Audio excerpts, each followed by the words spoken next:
Welcome to Mr. Dyer's Musings. I'm Mr. Dyer, and today we're going to be cooking some squirrel over the open fire.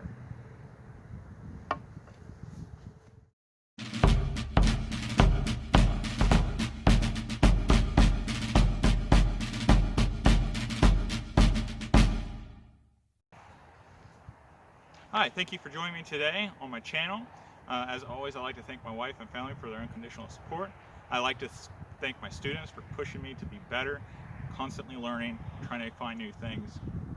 Also, I'd like to give a special thank you to my patrons on Patreon, because without them, then the cost of keeping this channel going would have been more of a burden for me. So thank you so much. I appreciate it.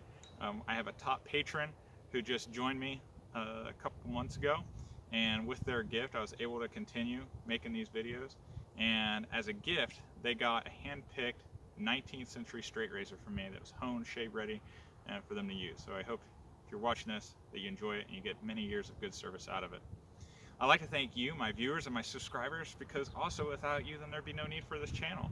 We're up to 176 subscribers on this channel, and it just blows my mind. I appreciate your guys' support. I hope you guys continue to learn something from it and it's of value to you. And if it is, please share it, spread the word, and help others find our channel so we can learn together as a group, continue this journey together. So we are going to be cooking some squirrel today. I was out with my son and we shot a squirrel and we cleaned it, and now we're going to be cooking it over an open fire pit. So I like to tie things for historical purposes in this channel, and I haven't done a Civil War video for a while, and I'm not dressed in my Civil War outfit because I'm going to get dirty and everything, and I really didn't want to get too muddy, etc. Some of you reenactors are probably laughing about that, but getting ash and everything on a uniform can be kind of a chore to clean. But I've been focusing on a lot of historical scouting, and this is kind of where periods join. During the American Civil War, soldiers would often go out and they would forage for food, especially when they didn't get quality meat, or maybe they didn't get enough meat. So they'd go out and they'd hunt. Dr. Wilder, in his memoir, specifically talks about the soldiers gifting him various animals. Especially there's this one instance where they shot an alligator in Florida, and they gifted the doctor the alligator, and he talks about how delicious it was. Dr. Holt also, in his memoir, talks about foraging and eating gifts brought to him from soldiers. So this seems to be a pretty commonplace thing, especially as a surgeon. You're a man of respect, of prominence. You're often well liked because if the soldiers are sick, they come to you to try to help them get better. Keep it wide, keep it open up. All right, so we have our squirrel prepped and ready to go. Go ahead and put away our knife. Kind of strop it on your pant leg, clean it off. You always want to keep your tools nice and clean. So now we got this area right here, and this is going to be our fire, right? So I brought with me some things. I brought the 2 flint and steel kits that I have that Scouting made. Now, they've made this one here, the Eagle Fire Set Code. If you haven't seen my other fire making video with the friction kits, check it out, because I have almost complete collection of the fire making kits from like the 1910s up to the 1970s. This one is an Eagle Fire Set Code. They also made the friction set that I showed in that video, and inside of it, it has the instruction set. It has tinder, which is really, really fine flax by the looks of it, and it comes with a file, like so, and it comes with this hunk of flint. And I think it's interesting that they bored a hole in this hunk of flint, and it's coated with something. I expect chalk. And in the instructions, it basically says, you just take make a small pad of well shredded tinder, place 2-inch square of charred cloth in center of tinder pad, put file point down through pad, being careful not to cover charred cloth with tinder. Hold it with left hand, and with flint in right hand, hit the file on the edge with sharp glancing blows. Direct the sparks onto the charred cloth. When the charred cloth glows, remove the file, pick up the tinder pad, fold it around the cloth, and blow into the flame with long, steady breaths. If need be, you can swing the pad of tinder in front of you in a figure 8 motion. However, for speed, it is best to blow as directed above. Keep tinder dry. It absorbs moisture readily, but is the best tinder available if kept dry.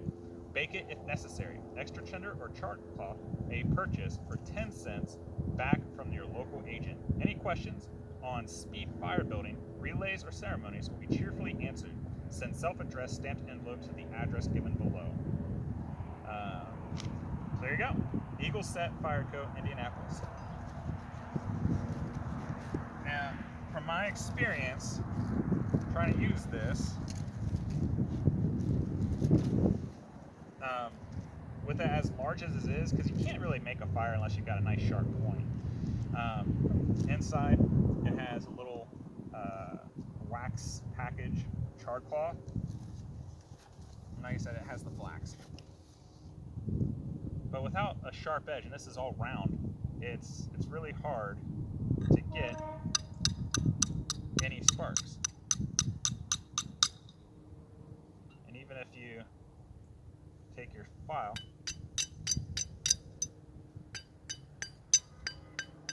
as is, it just kind of chips away. So, the better option is in this handy dandy set that I have here. Now this does not, pretty much in the night after this set, they came out with this one, and it was the same style of set that was issued into like the 1960s, 1970s. The only difference is that the set like this, so it's from the 1920s and 1930s, it had 2 holes in it, and I have yet to find an original one, but in the scouting equipment catalog, it clearly shows it has 2 holes. I assume for like your fingers to strike it. But in this set, it also has some charred cloth, and it has some really fine steel wool, and it has some better pieces of flint. As you can see, this flint's got some edges to it. So getting spark from this thing is easy. Easy peasy. Now the instructions for this set shows, the friction making set on the front. It's got like the this is 1946. How to use your flint and steel set. Primitive man had no matches. Fire was a great mystery to him. Producing a flame was a serious job that called for special favor from the gods. Finally, some genius of long ago found that metal struck against flint would produce a spark, a tiny glow that could be fanned into a living fire. Your flint and steel set provides these same elements needed for kindling a fire without matches. There is also a wad of highly inflammable tinder to help start your fire. Inflammable. So that must be the steel wool. Before you use this set, though, be sure to prepare a bit of charred flannel, lantern wick, or punk to be placed on top of the tinder to help catch the sparks from the flint. To char these materials, set a fire and then stamp the flame out underfoot. For successful results with this set, do the following. Shape tinder into a round wad with a charred material in the center and place in a convenient position out of the wind. Holding flint in one hand, strike it sharply with the steel bar to produce sparks. Aim these sparks so that they fall into the charred material. As soon as the spark catches, pick up the tinder and blow into the flame with long, gentle puff of air. At first, it may take a little time to get a fire started, but with experience, the whole process will speed up. Veteran campers can usually get a fire going with the equipment in a matter of seconds. So there we have it. 1946 is when this one was produced, or at least copyrighted. So, I live in the city. I don't have a lot of woods around me. I am a woodworker though, and I learned as a kid, coming from a family that didn't have a whole lot of money, that you try not to throw away anything. You always try to find a purpose for it. And I learned woodworking from my father. We didn't have a lot of money, like I said, so growing up, every piece of wood was pretty precious to me, so I could make more projects and I could practice woodcraft. In fact, we didn't have money to buy lumber, so I would go and pick up old pallets and I'd tear them apart to make my projects. So to my wife's dismay, I do have a bunch of scrap wood pieces that I haven't let go that we're going to burn today. It's nice and dry. And I do have my charred cloth that I made. Now to make charred cloth is really simple. Get yourself an Altoids can, find pieces of cotton. You can even use lint from your dryer. Put it in the tin. It's 12 o'clock here in Ohio. The alarms are going off.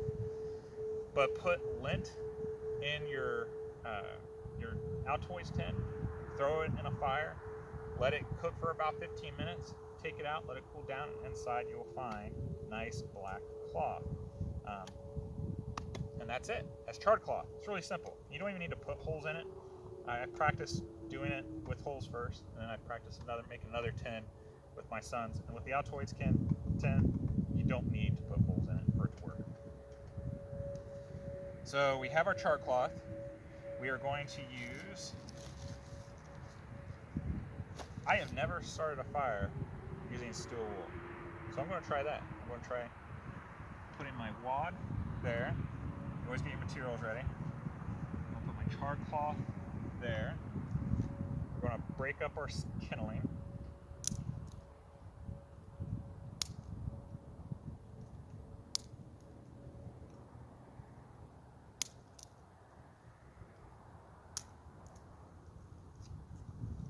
Get that set aside. This is something that some scouts have a real hard time doing. Like, they want to make a fire, but they really don't want to go out and put in the work of finding the tinder, finding the kindling to really get their fire going well. So it's a hard thing to practice.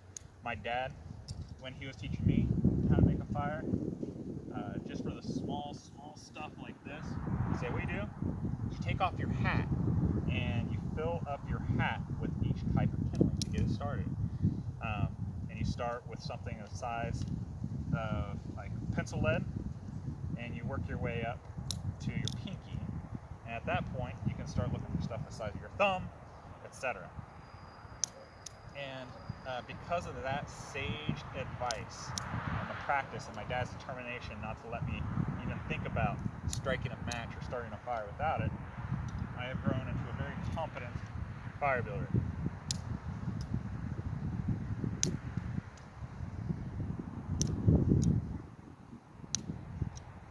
This is something that scouts should practice even at home if they have the ability. Like if you live in the city, practice maybe in a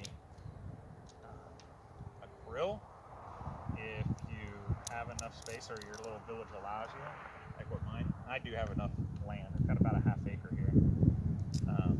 Have a little fire pit. They even make residential fire pits that you can use. But practice, practice, practice, practice. It's well worth it. Of course, always, always, always, always supervise the scouts until they're more than competent and responsible enough to do it themselves.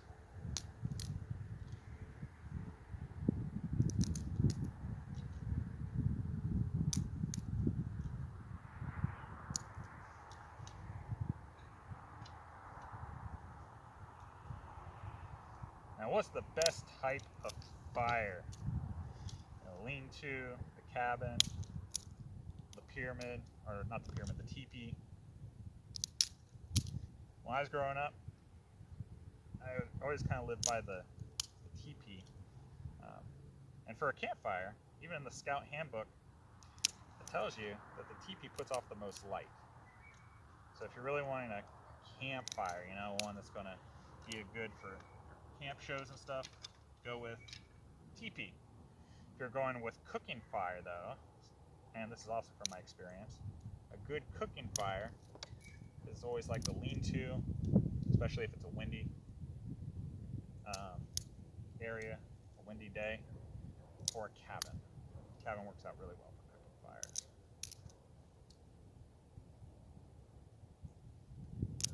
So now we're getting into some thicker stuff. Put that over there.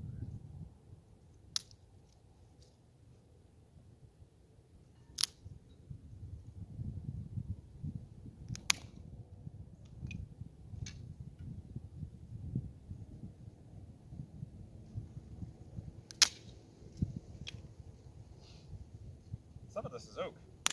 Ah. I bet that was funny.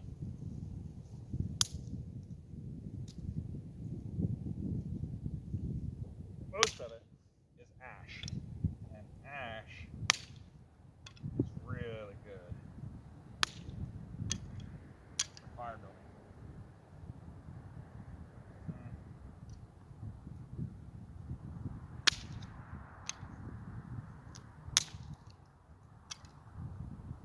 That one split on me.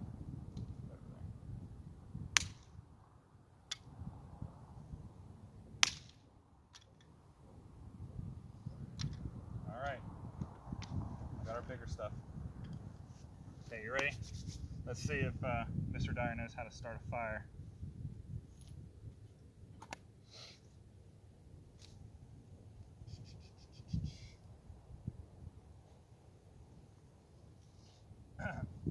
So for this, well, this piece of flint is curved really nicely for your thumb. So I'm just going to hold it and brace my wrist, keep it locked, keep the nice sharp edge kind of flat, and then I'm just going to glance it and throw the sparks.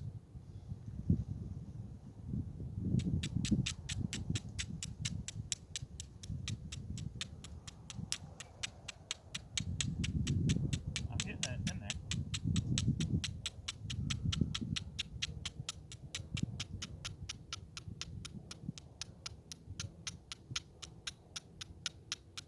Nothing's taken hold yet.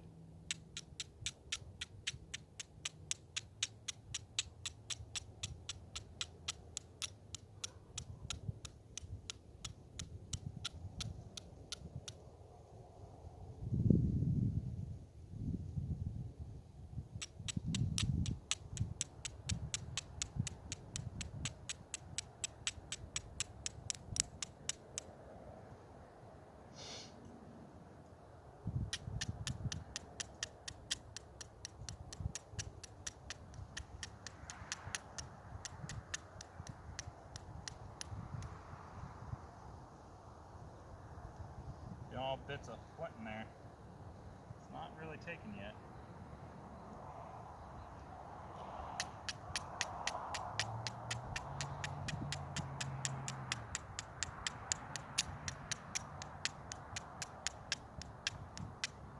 Getting the sparks. Wait. Dang it. No.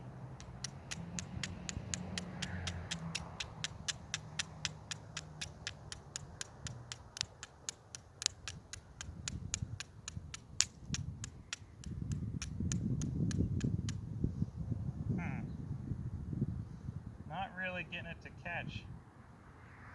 So, let's go with the handy dandy file. I've never... I really don't like the file.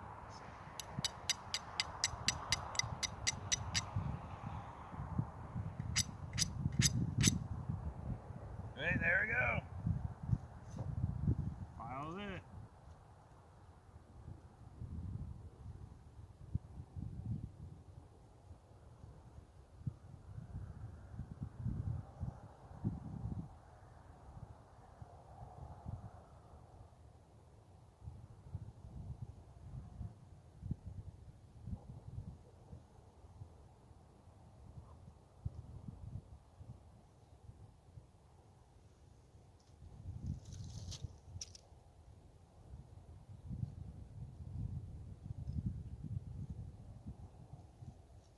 We got some smoke. Now we got that. Let's take some of this.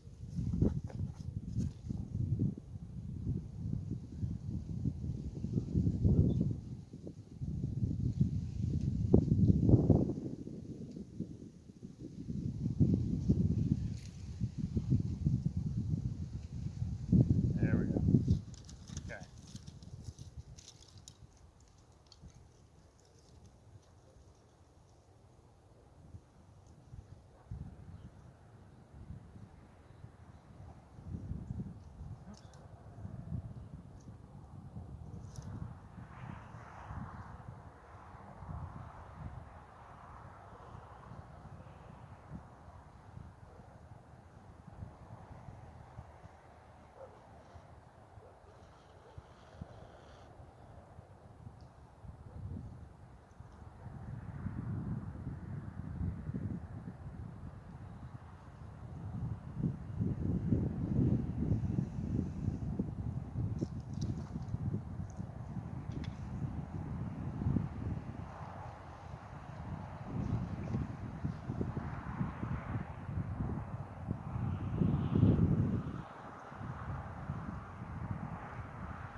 All right, so we've been roasting this guy for about a half hour at this point. I've taken him off a spit a few times when the fire was kind of low, just to make sure that he was done in some areas that I was kind of questioning. And but overall, this is a great method for cooking the squirrel. Now, I've never ate squirrel over the fire like this. My preferred method up to now has been frying it in some, butter, salt and pepper, and flour, and that's pretty much it. But this guy's done, and we're going to take a look and see how he tastes. Now, there's a lot of things that crosses over in history. It's really neat, especially when you try to compare yourself to how your grandfather, great-grandfather, or grandmother, great-grandmother, etc. lived, right? One thing that tends to carry over, even going back to the 1700s during the American Revolution, is the idea of packing things in bags and in sacks. Now this is my canteen half bag, but I've been reading a lot of the Patrol Leader's Handbook that was printed in 1929, and there's a whole section in the back on how scouts made their own tents, made their own backpacks, made their own clothing bags, food bags, etc. So having a storage thing separate for your bags, utensils, etc. is something that transcends, goes all the way back. So I have my canteen half here. I'm going to take the squirrel off, and I'm going to take my handy dandy knife. We're going to see how this guy tastes. What do you think? The leg? Leg's always a good part. The loin is the best part of any animal. Let's do the leg here. Leg's pretty good. Cutting it, just making sure everything looks done before I decide to commit.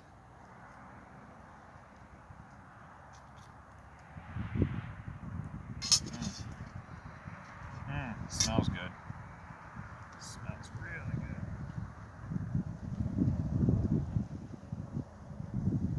So yeah. Oh yeah, good and done.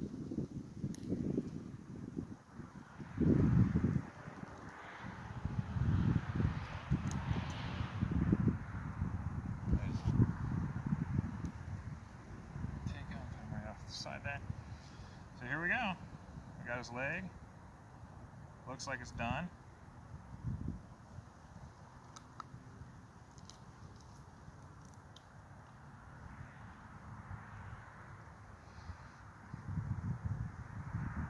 Tastes pretty good.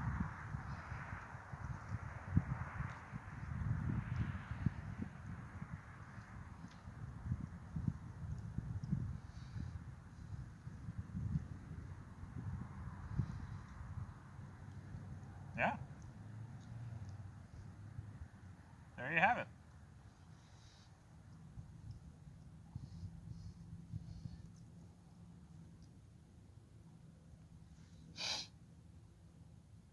So that's how you cook squirrel. It's a great way of doing it. Tastes delicious. Has a smoky flavor, which is really cool. You don't get that from cooking in a skillet.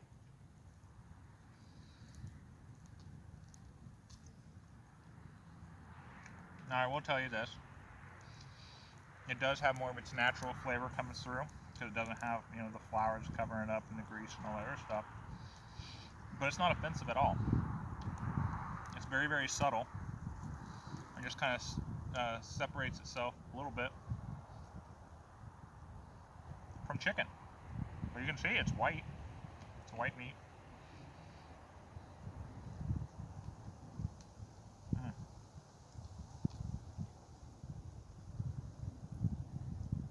I wouldn't have any problem taking this to a camp out or reenactment or whatever. I'm eating it for dinner. I don't know.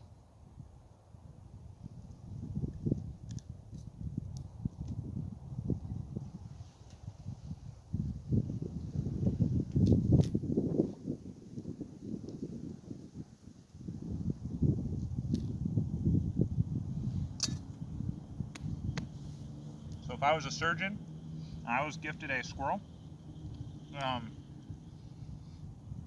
wouldn't have a problem with it at all. Now, this next bit of this video is I'm going to do a quick interview with somebody in Southern Ohio who's done extensive research and has reenacted the squirrel hunters, which I'll let him explain it to you, but it's just kind of a fascinating piece of Ohio history that I wanted to share with you, and it kind of relates to everything else, you know, tying everything together. So, thank you very much. Hope you try this.